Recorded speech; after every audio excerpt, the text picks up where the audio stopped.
High friends, welcome back to our YouTube channel. आज आपण new year special recipe पाहणार आहोत, गुलाबजाम पण हलवाई स्टाईलने, अगदी साध्या सोप्या पद्धतीने। चला तर मग व्हिडिओला लगेच सुरुवात करूया। या इथे गुलाबजाम करण्यासाठी अर्धा किलो खवा घेतलेला आहे आणि खवा चांगला फोडून घेतलाय, कारण जेव्हा आपण बाजारातून खवा आणतो तो चांगला घट्ट असा, कारण तो फ्रोझन असतो, डीप फ्रीज केलेला असतो, दगडासारखा असतो। रूम टेम्परेचरला आल्यावर अशा पद्धतीने तो फोडून घ्यायचा आहे। त्यानंतर ना आपण याच्यामध्ये 50 ग्रॅम मैदा घालून घेणार आहोत। मैद्याचं प्रमाण ध्यानात घ्यायचंय, अर्धा किलोला 50 ग्रॅम।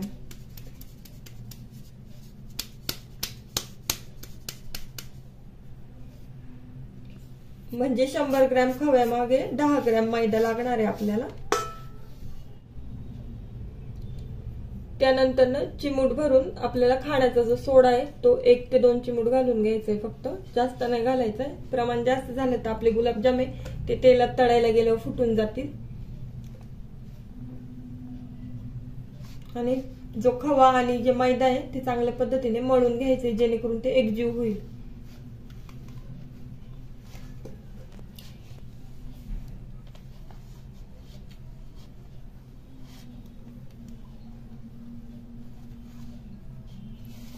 तुम्ही पाहू शकता, आपण इथे हलवाई स्टाईल म्हणजे जसे आपल्याला स्वीट मार्ट मध्ये गुलाबजाम भेटतात ती पद्धत पाहणार आहोत। त्यासाठी आपल्याला कुठली मिल्क पावडर वगैरे किंवा दुसऱ्या काहीच गोष्टी लागत नाही, फक्त प्युअर खवा आणि मैदा आणि सोडा लागतो।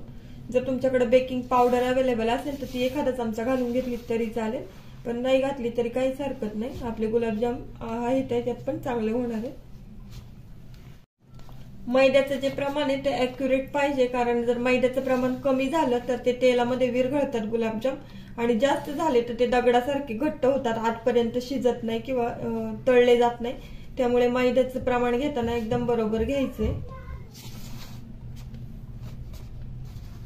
अशा पद्धतीने चांगला गोळा करून घ्यायचा आहे खव्याचा।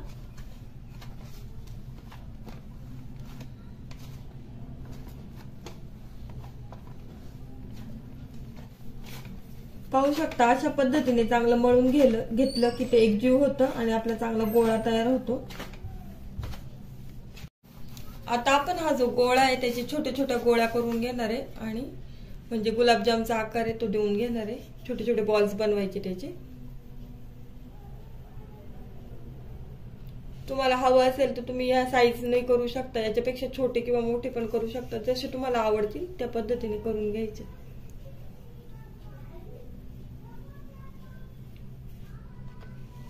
पाहू शकता, अशा पद्धतीने आपले गुलाबजामचे गोळे तयार आहे।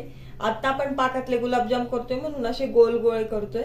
जर तुम्हाला साखरेतले गुलाबजाम करायचे असतील तर अंडाकृती गोळे करून घ्यायचे। त्याचं प्रमाण सेमच असणार आहे, फक्त आकार वेगळा असणार आहे। आणि नंतर जे आपण पाकात डिप करणार आहे ते पण पाकात डिप करायचे, पण नंतर साखरेत घोळून घ्यायचे। तुम्ही पाहू शकता, अशा पद्धतीने आपला जो गोळा होता त्याचे सगळे छोटे छोटे गोळे करून झालेले गुलाबजामचे। आता हे लगेचच आपण तळण्यासाठी टाकणार आहोत। या इथे कढई तापायला ठेवायची, आणि कढई तापली की त्याच्यामध्ये तेल घालून घ्यायचंय। तेल आपल्याला गुलाबजाम तळायचे त्यामुळे थोडं जास्त घालून घ्यायचंय।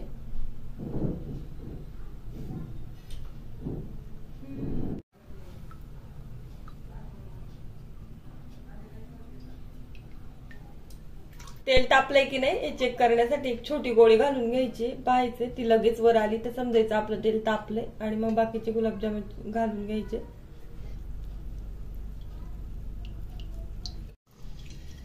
आता आपण पहिली गुलाबजामची बॅच घालून घेणार आहे तळण्यासाठी।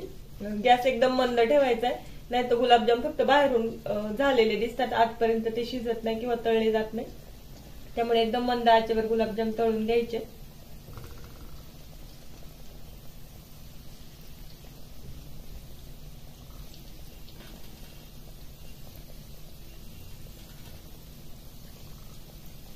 पाहू शकता, असा सोनेरी कलर होईपर्यंत आपले जे गुलाबजाम आहेत ते तळून घ्यायचे।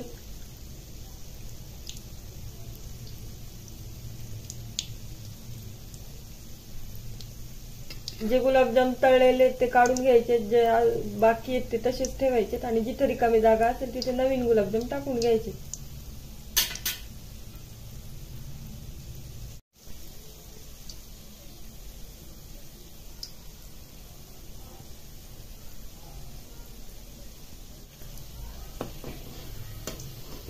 पाहू शकता अशा पद्धतीने आपले गुलाबजाम तळून घ्यायचे।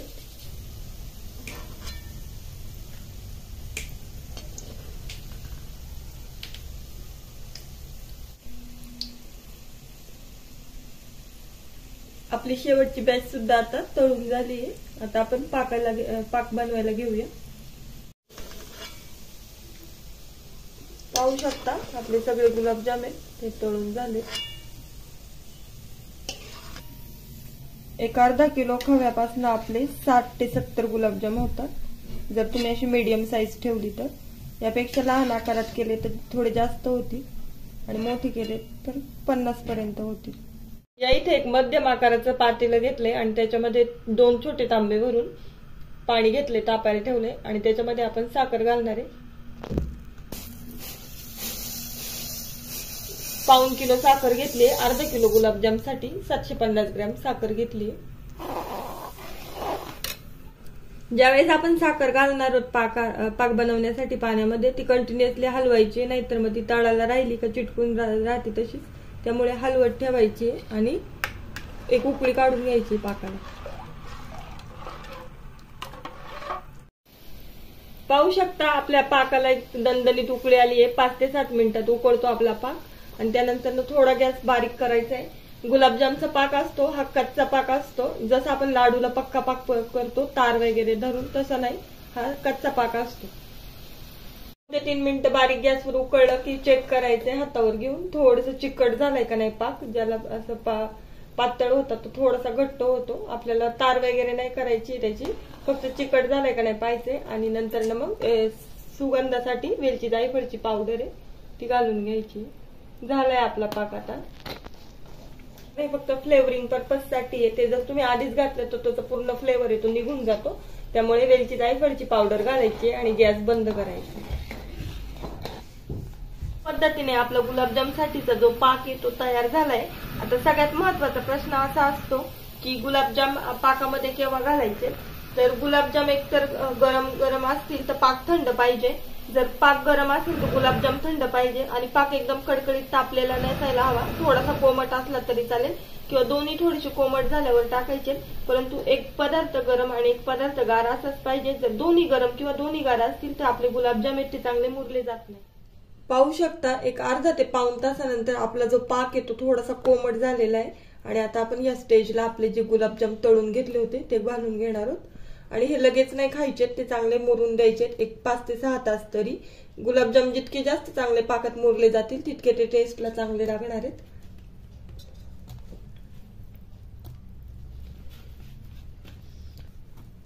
सगळे गुलाबजाम पाकात डिप करून घ्यायचे।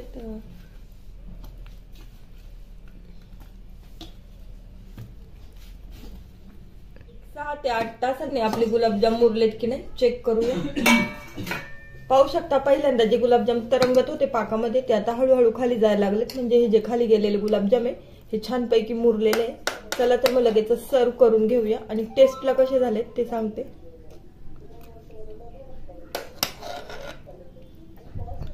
अशा पद्धतीने तयार आहेत आपले रसरशीत गोड गुलाबजाम। आमचा आजचा व्हिडिओ संपूर्ण पाहिल्याबद्दल धन्यवाद।